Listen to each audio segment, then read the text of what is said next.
Bonsoir à toutes et à tous, ravi de vous retrouver sur 8 Mont Blanc. Nous sommes le vendredi 3 janvier 2025. Il est 18 h, c'est l'heure du journal tout en images préparé par la rédaction. Voici les titres. Direction Lullin, pour débuter cette édition, le village abrite la station du Col du Feu, une des plus petites de Haute-Savoie. Vous verrez que les récentes chutes de neige font le bonheur des plus petits. Et puis Kezia Poudou nous emmènera dans les ateliers d'une boulangerie à Chênes-en-Semine, en pleine confection de galettes des rois garnies de fèves uniques. Située sur la commune de Lullin, à 1100 mètres d'altitude, cette station compte parmi les plus petites de Haute-Savoie.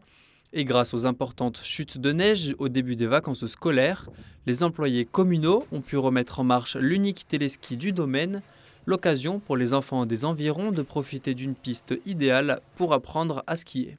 C'est une station qui est spécialement pour les débutants. C'est une petite piste bleue qui fait environ 450 mètres, avec 90 mètres de dénivelé. Et puis c'est beaucoup les enfants du coin pour apprendre à skier.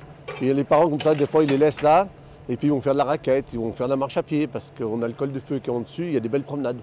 Ouverte le 26 décembre, elle a vu depuis une centaine de personnes par jour se retrouver sur la piste. Mais en cette fin de semaine, les skieurs se font moindres, tout comme l'enneigement qui peine à se maintenir. Pas de quoi arrêter ces derniers enfants habitués à se retrouver ici quand la piste est ouverte. C'est super sympa, ça permet à tous les enfants du village de se rejoindre ici. En général, ils sont nombreux, il y a tous les copains de classe. Ils s'amusent toute la journée, il n'y a pas beaucoup de monde, il n'y a pas beaucoup de... Ils sont très libres et ils s'amusent beaucoup. Gérée par la commune, cette station ouvre au jour le jour si les conditions le permettent. Une dameuse assure l'entretien de la piste une fois par semaine et 2 employés communaux se relaient pour faire fonctionner la remontée, devenu le symbole de ce village de près de 800 habitants. C'est surtout un patrimoine communal, c'était créé par les anciens de la commune, donc on tient à cette tradition. C'est sûr que ce n'est pas une station hyper réputée, mais elle est créée par les anciens de la commune. Beaucoup de jeunes du coin ont appris à skier ici, et c'est vrai que ça, on veut le garder, c'est notre patrimoine, donc c'est très important. Après avoir fonctionné la moitié des vacances, la piste ouvrira tout le mois de janvier, les mercredis et samedis après-midi, ainsi que le dimanche toute la journée, bien sûr, si les conditions le permettent. Ça a été ? Oh, nickel. Ouais. Avec un temps pareil en plus. Ouais, ça devait être cool, hein, je pense. Il y a pire, hein. Ce commerçant est presque à sec. Durant cette deuxième semaine de vacances, la station des G a affiché un fort taux de fréquentation. Résultat, le matériel de location peut venir à manquer. En ski, par exemple, là, j'ai plus de bâtons à louer. Et puis les racks, ici, par exemple, ils sont d'habitude, tout est plein. Et là, ben, tu vois... vous voyez, tout est vide. Là, le taux de remplissage sur cette semaine a été vraiment très bon.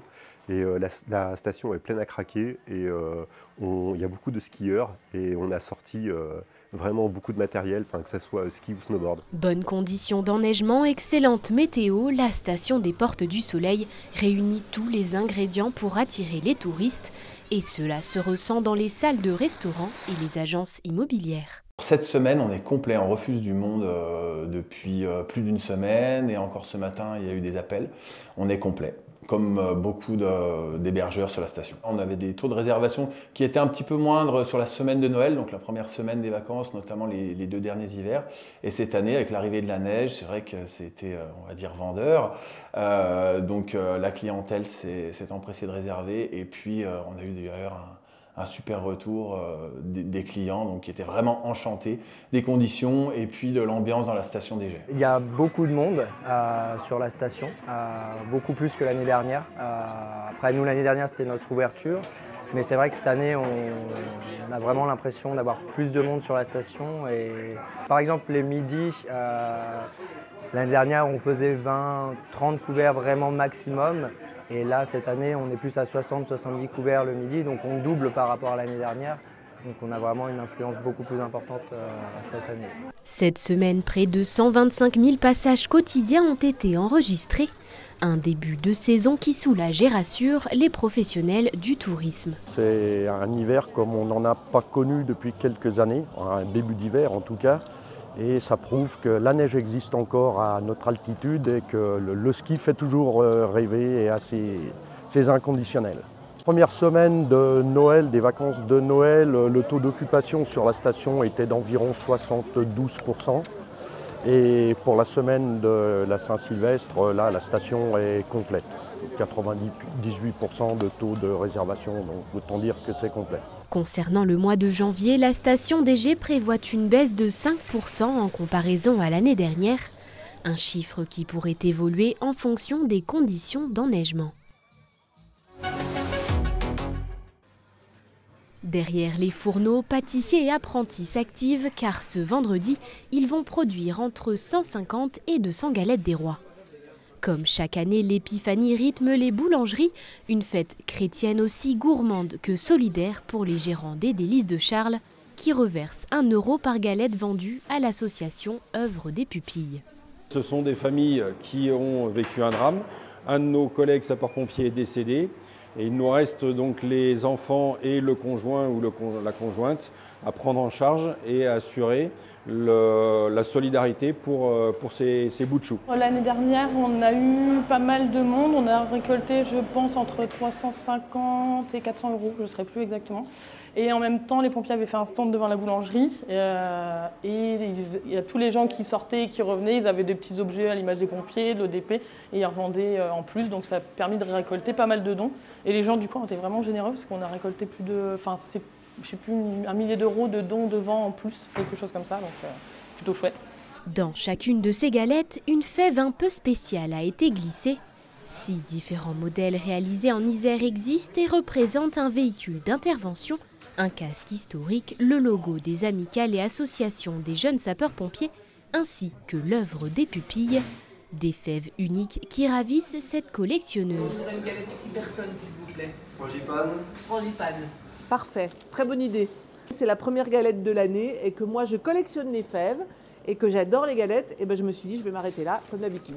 Mais pas question de mettre le goût de côté pour autant, chacune des galettes est réalisée dans cet atelier avec un maximum d'ingrédients locaux. Une recette à base de poudre d'amande grise, donc voilà, et ensuite on y ajoute de la crème pâtissière dedans, avec du lait qu'on a d'une ferme à côté, donc du lait local. On a fait faire plusieurs formations déjà avec des MOF qui sont venus il y a 2-3 ans déjà pour nous aider un petit peu sur les recettes.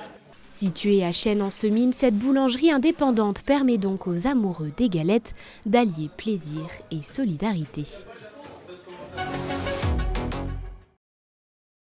Du sport pour aller jusqu'à la fin de ce journal. La Plagne accueille ce week-end la 4e édition de la Combénite, une course de ski alpinisme avec pas moins de 300 coureurs inscrits. Il s'agit là d'un événement très attendu car il sert de support au championnat de France de la discipline. On écoute pour plus de précision Alexandre Pellissier, le directeur de course que nous avons pu contacter plus tôt dans l'après-midi. Le village a vraiment un historique de compétiteurs de ski alpinisme. On a eu beaucoup de membres du village qui ont été en équipe de France, qui ont couru à différents niveaux en ski alpinisme. Et il y a toujours eu cette volonté de faire une compétition. Et on avait fait une petite compétition en nocturne il y a quelques années en arrière. Et puis, il y a 5 ans, on s'est dit, on a tout ce qu'il faut pour faire sur nos magnifiques montagnes au-dessus de Granier. Donc, on a décidé de lancer une compétition individuelle donc sur le versant du Soleil. Et on a été Coupe de France la première année, deuxième année, championnat de France jeunes l'année dernière, et puis cette année, donc championnat de France, toute catégorie jeunes et seniors. Donc cette année, on aura vraiment tous les meilleurs athlètes au niveau national. Et puis elle commence à se faire un petit nom, voilà, dans le mois de janvier, ça devient un peu un rendez-vous pour les athlètes qui cherchent vraiment des compétitions techniques. Nous, on est 100% hors piste, il n'y a pas du tout de domaine skiable sur ce versant de la montagne. Et donc, c'est des courses très techniques. Alors, selon les conditions météo, on peut aller plus ou moins haut et plus ou moins technique, mais on est toujours sur un domaine hors piste. On a le relais mixte demain qui aura lieu à Montalbert, donc le versant d'en face de la grande commune d'Aime-la-Plagne qui couvre les deux versants, la Drey-Lubac. Donc, demain, le relais mixte avec une trentaine de relais qui vont courir pour les qualifications à partir de 10h20. Avec la finale jeune à 11h et la finale senior à 12h15. Donc, ils décerneront les titres de champion de France de relais mix. Je le rappelle, le relais mix, c'est une épreuve olympique qui sera à Milano Cortina l'année prochaine pour les Jeux Olympiques. Et puis donc dimanche matin, sur le versant de la Draie, versant du Soleil à Granier, donc l'épreuve individuelle qui est aussi support des championnats de France, toutes catégories, et avec les premiers départs aux environs de 9 h dimanche matin. J'ajoute que vous pourrez suivre ce championnat de France de ski alpinisme en direct ce dimanche 5 janvier à partir de 8h45 sur notre antenne et notre page Facebook. C'est la fin de cette édition. Merci à vous pour votre fidélité à l'information sur 8 Mont Blanc et merci à toute l'équipe pour son aide. En 2025, on garde notre formule gagnante. Place donc désormais aux nouvelles du temps avec la météo de Thierry Paulme. Je vous souhaite un très bon week-end et vous donne rendez-vous ce lundi pour une nouvelle semaine d'information sur 8 Mont Blanc.